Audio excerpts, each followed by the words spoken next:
this book and then a little bit about my writing history. Then I'm going to read 2 chapters of the book. In a way, it's kind of a story of the universe just coming in place for things to happen. I guess as far as originally window cleaning part, my brother Jeff here actually got me a job cleaning bar taverns when I was in school at Columbia College for creative writing. So I was able to go in there on my own time, clean it, gig for change that was dropped, plus get paid cash, and that's what I did. Also during that time, my other brother here originally got a house with some friends that was for music. It was a recording studio, and I ended up having to move suddenly, so I moved into that house with a friend of ours from high school, and then a bunch of crazy musicians moved into the house, and during that time a DJ actually stayed at our house for 4 days, just hanging out after partying and stuff, and through him I met a guy named David Howard that was an ex-baseball player for the New York Mets and came up with Darryl Strawberry, but he was out of baseball. He was blackballed from it for a little dispute when he went to the Cincinnati Reds. And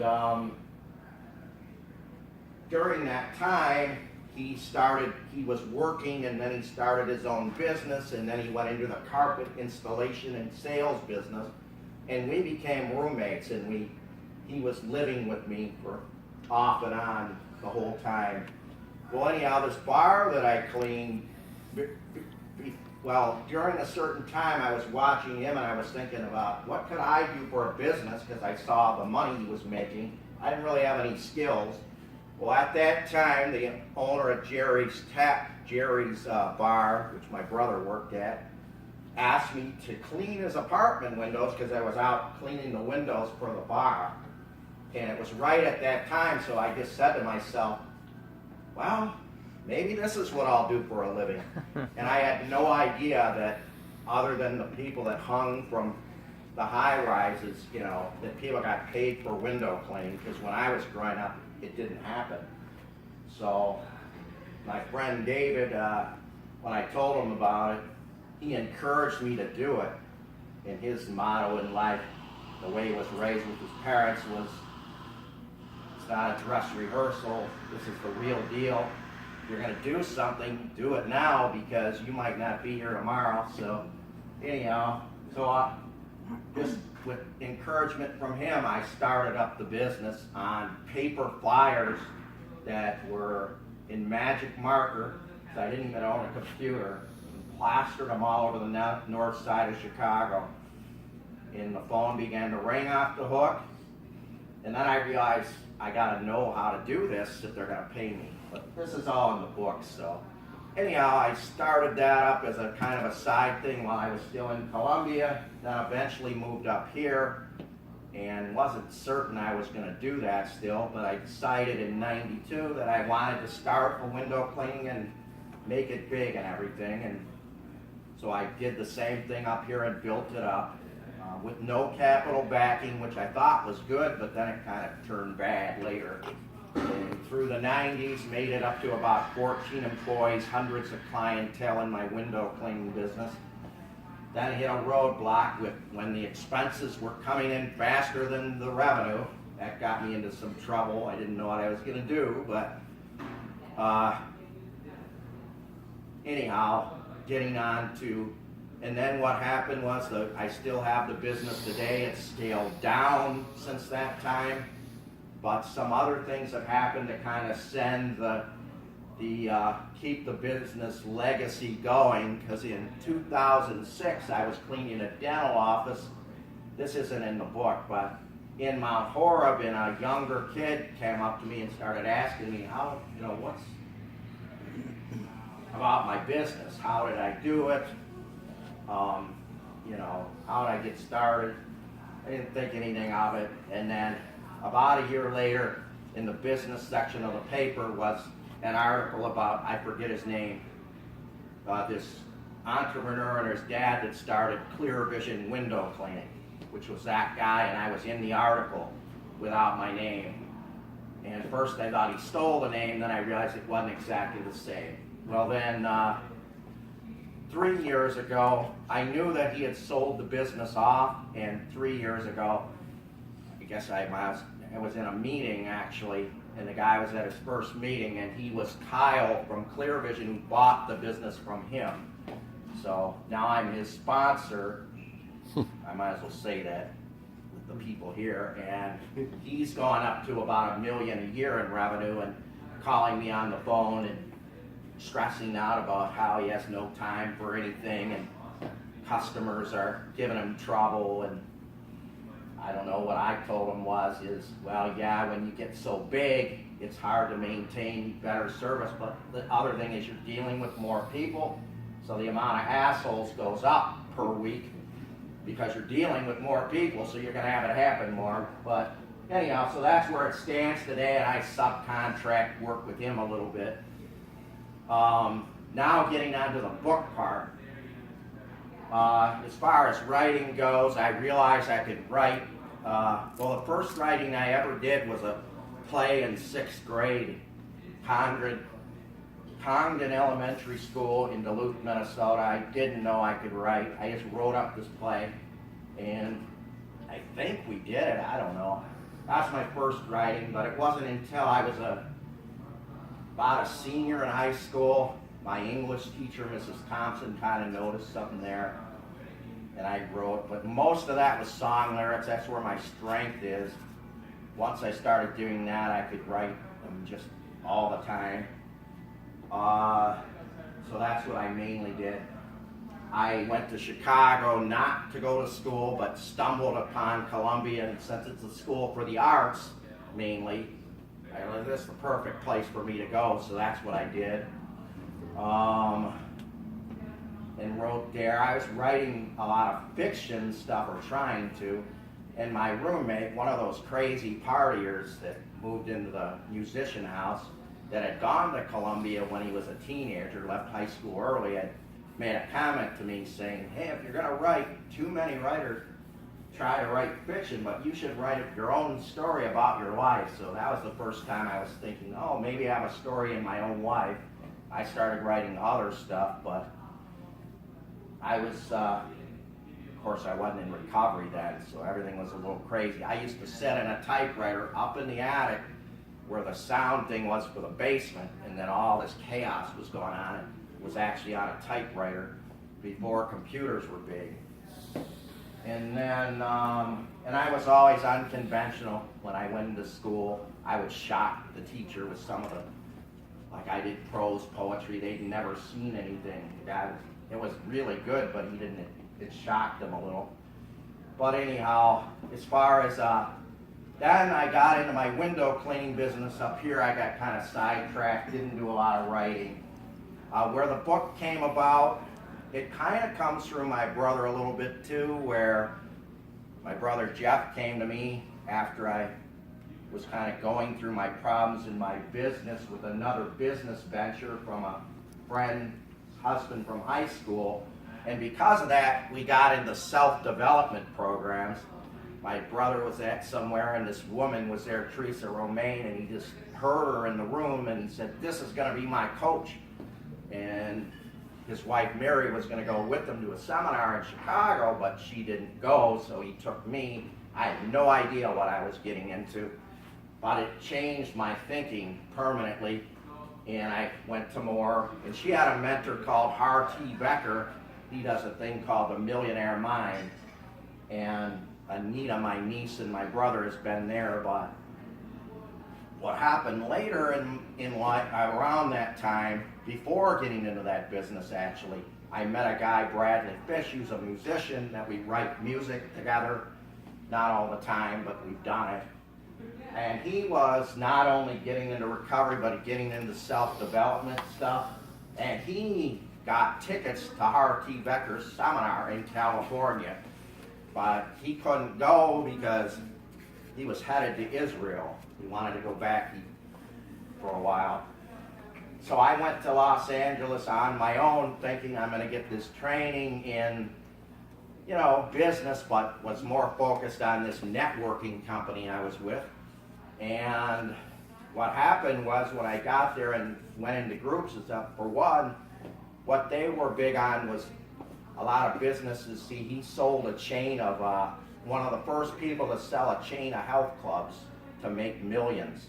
And so he was big on cashing out on your business. And I saw painters that were there that had written books that were more how-to books, which what they called them at Columbia, how-to books of, how to do something. And they made a lot of money on it. So when I got in these small groups, the whole writing thing kept coming up. So I said, this is what I should do. But I didn't think I could do a good how-to book on it, even though I know how to do window cleaning stuff. And I kind of just brainstormed. I remember telling stories about how I started my business, and people thought it was pretty entertaining. So I came up with the idea on the plane ride home that, hey, I'll write this book and I'll call it Lessons in Window Cleaning. And it took me about another year after planning, or a couple years, that I even wrote anything on it. But then I got a night audit hotel job. I would have downtime, and I thought, this will be cool. I could start writing the book and get paid from work. So that's when I started writing it, and that was like 2008. And through all this time, I just rewrote it. And another thing that happened during that time is 2 years ago, I said at the beginning of the year, I'm going to make some goals for the year. One thing is I want to get this book out. So I'm going to set aside another time to do rewrites. And I went to my main coffee shop over on Williamson that I go to. And I went there every Wednesday to rewrite the book. Well, next to me was a circle of people. And I had run into this woman that was sort of like a business mentor, and she said, well, you should join a writer's group. You should get out amongst writers. And I was like, no, I don't. I just want to do my book. Well, I realized this was a writer's group. So when I realized that, I'm like, well, I'm supposed to join the group because they're right next to me every Wednesday. So I joined that group, and for a year, I got feedback and whatever. One or two of the people that self-published, but not very many of them had any concept. They wanted to go back to the days like when I was at Columbia, where you send in a manuscript and hope they return a message that says we want to look at this book. But I knew from having music friends and stuff that the world's changed a lot, that now most things you got to be on your own, and I'm already doing that anyway. So anyhow, that 2 years ago I kind of got on that, but then I got sidetracked. It wasn't until, I don't know, last year I buckled down and rewrote it. That's one thing I learned at Columbia, was you have to write and rewrite, write and rewrite. You aren't likely to get a book written fully. So I got help from a friend that just moved back to Baltimore that's a whiz on that kind of stuff to help format, and got a recommendation from somebody Shelley here knew with a publisher, and so far it went perfectly. So that's how the book kind of came out, and help from my brother here and other people that pre-ordered books. So can't think of anything else related to it. It's just that's kind of how it came about. I guess I wouldn't have this book if I knew what I was doing when I started my business, because a lot of it is in the early times of just learning as I went. Whereas like my friend Kyle, when he bought his business, he bought it set up, even though the guy had only been doing it for a few years. He went and got trainings, and he had all the clientele already set up. I literally built mine from nothing wherever I went. And I've been to Austin, Texas, and in Los Angeles, California to do it. The one in California wasn't so great. My friend was kind of messing me up, but I took the attitude I usually take. I'm not coming out here for nothing. So with no car again, I ended up, I did have a truck of his, but I would go into the mountains and put out flyers, and I got some done anyways. So anyhow, that's kind of the story of the book, and then I'm just going to read the first couple chapters. It's short, about 100 pages long, so it's an easy read. Tried to find some kind of ironic times with window cleaning here. So this is like the 2 beginning chapters. Here. Sorry, I just got done my introduction, but now you can hear the book itself. So, this is window cleaning, the unexplained need. It was 28 years ago when I enrolled in a school, an unusual school. I entered on a split decision because someone asked me to fulfill a need. I never stopped to think why they had the need. I just knew they were going to pay me. So I went to fulfill it, not even knowing how to get it done. There were no assignments or teachers to guide me through. I was on my own in the school of trial and error, costly mistakes, learning as I went. Through days of filth and grime and stubborn streaks and brittle screens, it was a long and sometimes painful school. We filled with many lessons, some expected and some unplanned. Lessons in window cleaning turned into lessons in life. I can't explain the purpose of the school. I realized that fully in my 11th year. It was September 12, 2001. I was cleaning windows at another upper middle class home. It was a ritzy condo in a gated community. I stood wiping my sponge across a big picture window on the inside of the condo. Behind me was a large television. The news was on with ongoing coverage of the World Trade Center attack. Chills ran up my spine as I heard the reporter talk of the gruesome rescue scenes. I felt sadness as I thought of the thousands of dead and remembered the report about the window cleaners who had fallen to their death while hanging on the side of the buildings. The condo owner, who was a short woman in her 80s, walked into the living room from the kitchen. "The windows look beautiful," she stated. I turned my head and looked back at her. She smiled and added, "It's so nice to have clean windows." "Yes," I replied, and then went back to cleaning the window. She glanced at the television briefly and headed back to the kitchen. It felt surreal. Here it was during the most horrific days in history, and she still cared about having her windows cleaned. Why is that, I thought? What is so important about having clean windows? It certainly isn't a matter of life or death. I don't think anyone would go blind from looking through a dirty window. It would take an awfully long time of dirt building up before you could no longer see out of them. I could see in this world of perfection where beauty is valued how dirty windows could be viewed as a faulty state. Yet I still couldn't pinpoint the reason so much importance was placed on getting the windows clean. My mind went blank for a moment when a light bulb went off. I just don't know why. It's an unexplained need. I finished cleaning the window as tearful voices echoed from the television. I considered just stopping and walking out the door, but I thought about the smile on the homeowner's face when she spoke of clean windows. I decided to move on. I walked over to the next window, and a feeling of duty rushed through my body, and these thoughts ran through my mind. There are dirty windows, and they must get cleaned, so people can see clearly through the glass of their upper middle class homes. If they don't, it could, I don't know. If they don't, they will, I don't know. What I do know is there is a need. There are windows in here, there are windows out there. They are dirty, and it's my mission to get them clean, perfectly clean, without any streaks. I continued for another 3 years. In 2004, I was flying home from California after attending a business seminar. I was brainstorming about how I could combine my writing talents with my window cleaning business.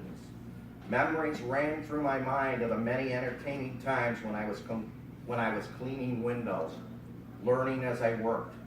A title popped into my head, Lessons in Window Cleaning. Later I realized they turned into lessons in life. So that's the introduction. We already did a little skit, sorry, we tried to wait for you, but and a little explanation about the history. Now I'm reading one more chapter here, which is a little longer. I talked a little bit about this, but this is called the first day that I ever had a customer in window cleaning. Let me relax for a minute. I should sit, but it was You can sit if you want. 1988. I was living in the north side of Chicago, working on a degree in fiction writing at Columbia College. During school, I had been supporting myself cleaning taverns on a small strip of Lincoln Avenue. I would just go in any time before 3 in the afternoon and then collect cash at the end of the week. I loved the independence and freedom and realized that in the future, I would much rather work for myself than someone else. At the time, my friend and roommate David was starting his own carpet installation and sales business, which got me thinking even harder about starting my own business, especially when I saw the money he was making. Throughout the day, I kept thinking about what I could do as a business. I couldn't come up with anything I felt I could do, and was kind of stumped until one day I was cleaning the outside of one of the tavern windows, and the owner asked me if I could clean his apartment windows above the bar, and said he'd pay me for it. That's it, I thought, a window cleaning business. I can do that. It was actually something I'd never heard of other than the businesses that have guys who hang on the sides of skyscrapers. As I traveled home that day, everywhere I looked, I saw windows. I'm going to be rich, I thought, as the windows turned into dollar bills in my mind. When I arrived home, I told my roommate about my idea. He thought it was a good idea, so I decided I would start by cleaning our apartment windows, which were double hung with wooden frames. I went out and bought standard window cleaner solution and a small squeegee, cut up t-shirts for rags, and then came home and cleaned the windows. We lived on the second floor, so I had to reach out to get the outside glass and figured out how to put a rag on the end of the squeegee to get to where I couldn't reach. When I finished, I showed them to David. He thought they looked great. That was all the evidence I needed to convince me that I could do it as a business. As I sat around brainstorming how to drum up business, David encouraged me to just get started with it, not to wait. I came up with the idea of making flyers to hand out. So with no computer, I drew a flyer that read, "Smudge, grime, dirt. Get your windows cleaned for a fee you can afford." I went down to the copy center and printed hundreds of flyers, 3 on a sheet, and then cut each sheet into 3 small flyers.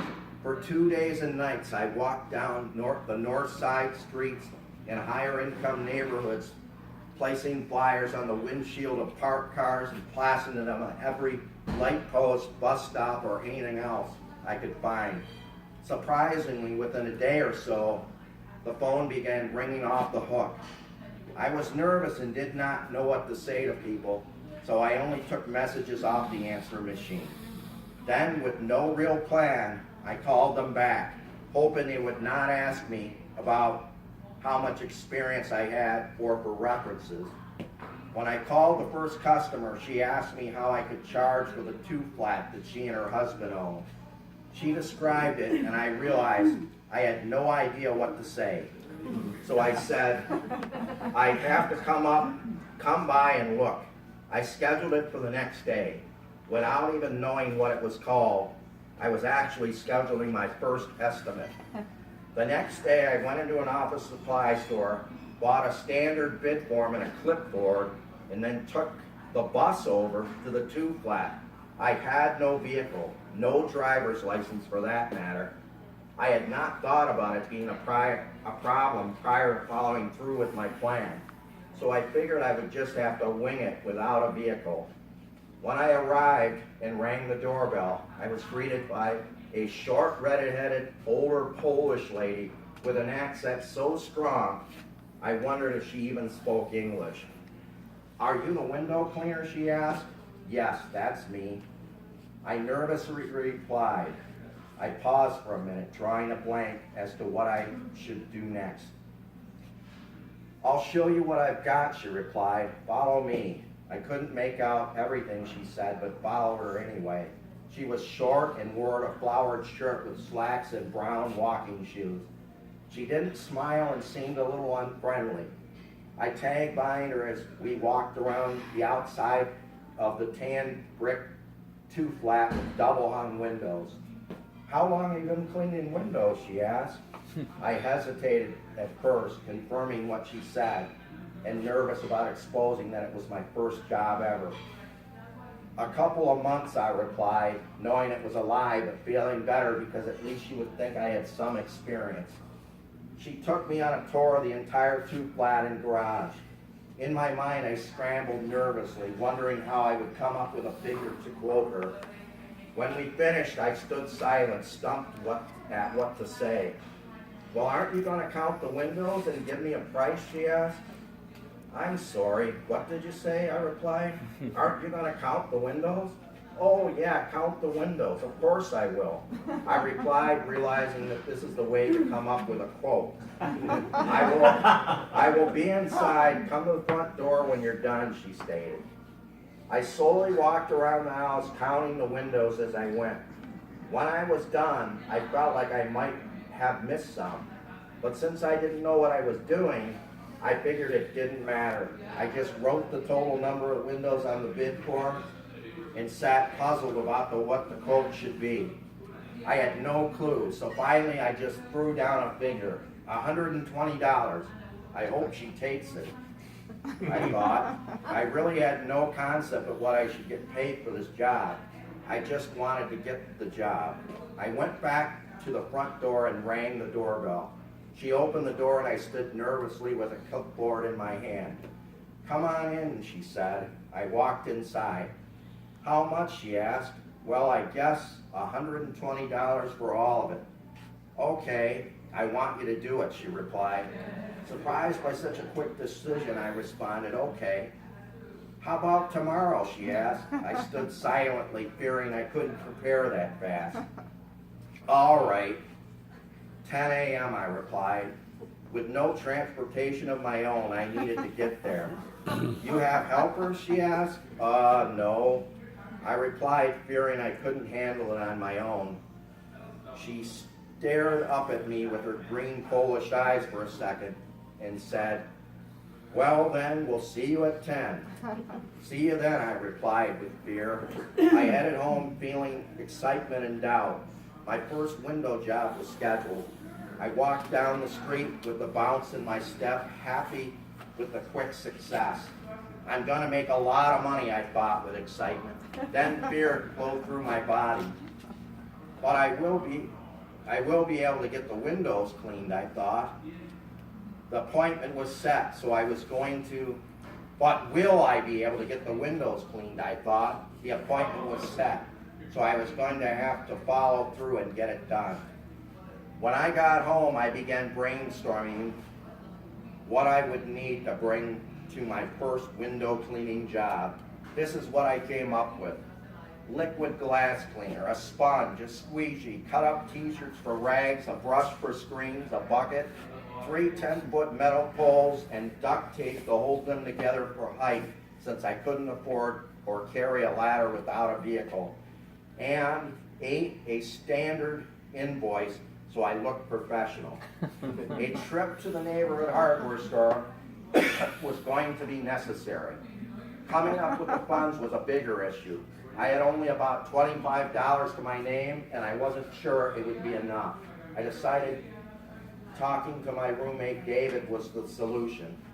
I had to wait till he got home, which he would be just after dinner. When he arrived, I asked him to lend me $20. He was more than happy to do it. His exact response was, "Since you're taking action to start your own business, I'm glad to help. You are doing something that most people won't." He even offered to drive me to the hardware store. Later, he went and got we went and got all the supplies I needed. We talked about him giving me a ride to the job site in the morning, but because of traffic, he had to leave at 6 in the morning to get to his job site. There was only one option, take the bus. Walking was much too far. I thought about all the stuff I had to carry, especially the poles, and wonder how I could carry it all on a city bus. It wasn't going to be easy, but it had to be done. That night, as I lay on the floor where I slept, my mind raced with fear about my window cleaning job and with excitement about the potential money I would make. I was like a soldier headed off to battle for the first time, but with no training. It would be a battle that lasted 28 years, learning lessons day by day, lessons in window cleaning, lessons in life. In the morning, I woke up about 2 hours before the window cleaning job was scheduled. I felt nervous, but I also good knowing that I was not going to a typical job. I was going to have the freedom of working on my own, I thought. $120 in one day, that excited me. I showered and got dressed, uncertain of what a window cleaner was supposed to wear. I put on nice jeans and a polo shirt and tennis shoes. I ate a quick breakfast and drank my coffee. My mind churned in fear, wondering how I would make it through the first day of my new business. I packed all my tools and supplies into the bucket, along with a folder containing my invoice and bid. I had a bag of cut-up t-shirts for my rags. Then there were the two 10-foot aluminum poles. They were the problem. I feared not being able to carry them on the bus, but I had no other way. I needed to clean the second-story windows without a ladder. I didn't know at the time that adjustable telescope poles were available to buy. Soon I headed out the door with the bucket and bag in one arm and two 10-foot poles in another. I walked 4 blocks on the 70-degree Chicago spring day to catch the bus on Western Avenue. The bucket and poles weren't too heavy, but my arms did get tired enough to have to set them down twice. When I arrived at the corner bus stop, there was a small crowd of people. Hispanics, whites, blacks, women and men, young, middle-aged, and old. Some dressed for work, some dressed casually. I stood a foot off the sidewalk, away from the others. I wondered what they were thinking when they saw the long poles in my hand. I felt embarrassed, but at the same time determined to get to my first window cleaning job. No matter what, even if it meant ramming 10-foot aluminum poles into the city bus. Soon the bus arrived. I waited for all the people to board and then reluctantly started up the steps of the crowded bus. With a bucket and bag of rags held in front of me, I leaned the poles on the steps. I reached the top step, shoved my money into the bus fare and asked, "Is it okay if I carry these poles on? I know they are big, but my truck broke down and I have to get to my window cleaning job." The driver looked at me half laughing and half annoyed. "I can't let you bring those poles on. Someone could get hit with them. Besides, if I let you do it, then I have to let everyone else with large items on the bus. But I have no other way to get there. I need these poles for the second floor. I can't carry ladders with my truck down." I replied with anguish. I figured saying that I have a truck that's down would make it seem less ridiculous. "I don't know how far you're going," he asked. "To Addison," I replied. "Okay, get on," he replied after a brief silence. I looked up at the aisle and all seats were taken, and various people were standing in the aisle. I picked up my bucket and rags. "I'll have to come back for the poles," I said. I got a schedule to keep," the driver replied, annoyed. I moved my way through the people, set my bucket next to the seat by the back door, and then rushed back into the front to grab my poles. I had to lift them at an angle and carefully raise them above the riders' heads. I slowly walked them back, held high in the air. The passengers stood there, and only one with an aggressive push forward and a forceful "excuse me" could I get through. When I got close to my spot with the bucket, the bus took off suddenly. I partially lost my balance and my pole tilted backward and hit against an older woman's shoulders. Ouch! What is it with that pole, asshole? He responded. Which does happen in Chicago. I am sorry, I didn't mean to. The bus jolted. I'm sorry. Are you all right? I have to get to my window cleaning job. She looked very annoyed. I lowered the poles down to rest my arms. I grabbed the edge of the seat and the poles in my other hand, adjusting them when necessary as passengers got off the bus. When we reached the Addison stop, I waited for the people to exit. Then I carefully raised my poles and angled toward the back door, making sure I didn't hit anyone. Just so you know, there's a few more pages. As I started to aim the poles through the doors, they began to shut. Wait, I yelled. I got to get off. With my poles in one hand and bucket and rag bag in the other, I exited the bus. I thought about transferring to another bus, but I dreaded carrying my poles on another bus. Since the job site was about 10 blocks, I decided to walk. It was just past 9:30, so I needed to hurry to get there by 10. I headed down Addison Street sidewalk with my bucket and rag bag in one hand, poles in the other. I pushed forward with intense determination. As I walked, I realized a lesson I had learned. A window cleaning, a lesson in life. A vehicle to carry window clean equipment is preferred, but sometimes you can't until you have everything you need in order to accomplish what you want. You just need to go for it and you will find a way. At 10:02 a.m., I arrived at the 2-flat. I walked up the steps of the front porch, set down my bucket and rag bag, and leaned my poles on the side of the building where she wouldn't see them completely, fearing what she would think about my homemade device. I was nervous that I wouldn't be able to get her windows cleaned right. I reluctantly rang the doorbell. Soon the short Polish woman opened the door. Ah, the window cleaner, she asked. What is your name again? John, I replied. I never did get yours, I commented, realizing it might be considered unprofessional not to know my customer's name. How could I forget to ask that, I thought. Ethel, she responded. Hello, sorry I'm slightly late. I had to find a parking spot for my truck down the block or so. It just came out of my mouth. I didn't want her to know I rode the bus, thinking it would make me look unprofessional. You should have parked in the driveway, she replied. Oh, I didn't know, but I think I will just leave it where it is so I can get to work. I had no idea where to start. I knew I needed to remove the storm windows, but not which part of the house to start in. I also knew cleaning the downstairs windows would be easier since I had no ladders and only poles. So how about I start on the downstairs first, I said. She stared at me for a minute. It's your business, she replied. I hope you won't drip them when you do the upstairs. Drip on them when you do the upstairs. Oh, I won't. I proceeded to walk over to the first window I saw, open it up, and began to remove the storms. I stumbled and struggled as I attempted removal, at first not even knowing how to pull on the bottom storm levers in order to slide them out. The owner had to do the first few for me, and then I slowly pulled the rest out with a struggle. I carried each set outside the porch since I didn't know enough to bring tarps or mats to protect them on the floor and clean them inside.